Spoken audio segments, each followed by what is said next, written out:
हमारे मोदी जी के मंत्रिमंडल में शायद ही कोई ऐसा मंत्री होगा जिनकी जुबान खोलने की हिम्मत होती होगी।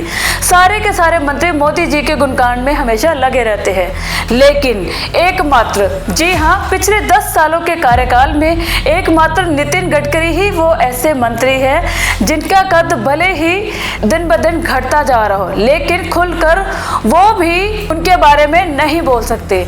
देश के राजनीतिक हालात के ऊपर नितिन गडकरी भी खुलकर नहीं बोलते, बल्कि जिस तरह की बातें अब सामने आ रही है उसे सुनकर तो ऐसा ही लगता है कि नितिन गडकरी साहब को अंदाजा हो गया कि नागपुर हमेशा जो उनको हमेशा टिकट देती आ रही है वही पार्टी नागपुर लोकसभा तक वो पहुंचते आ रहे हैं। नितिन गडकरी क्या वाकई में उनका टिकट अब कटने वाला है? दोस्तों, सब जानते हैं कि नितिन गडकरी मोदी सरकार के सबसे मोस्ट परफॉर्मिंग मंत्रियों में से एक है।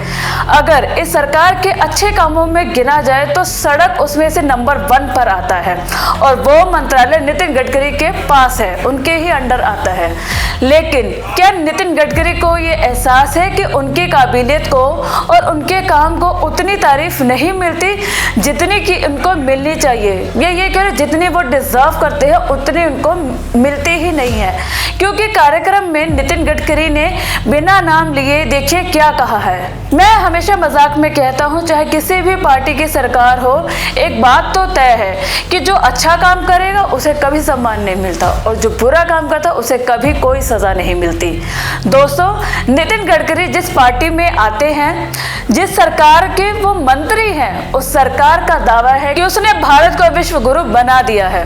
मोदी जी दावा करते हैं कि उनकी सरकार में काबिल लोगों को एकदम कोहिनूर हीरे की तरह पहचान होती है, कोहिनूर हीरे की तरह उनका सम्मान किया जाता है।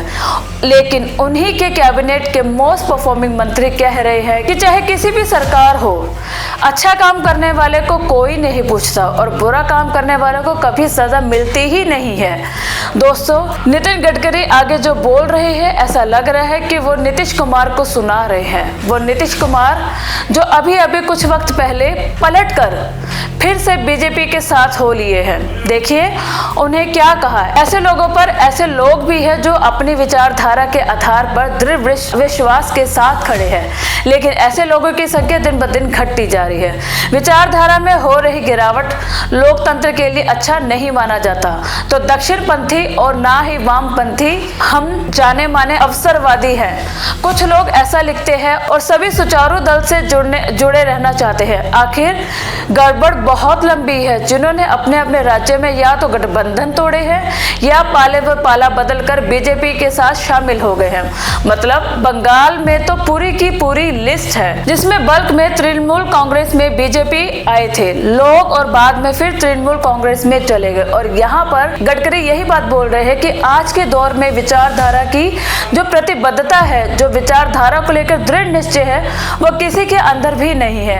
हालांकि गायकोंडा इसके मायने क्या है? दोस्तों, क्या मोदी सरकार के अंदर अब नितिन गडकरी ही वो एक शख्स है जो कम से कम नाम लिए बिना ही ये सारी बातें बोल रहे हैं, जिसकी उम्मीद एक वक्त में, एक जमाने में अपने देश के नेताओं से हम करते थे।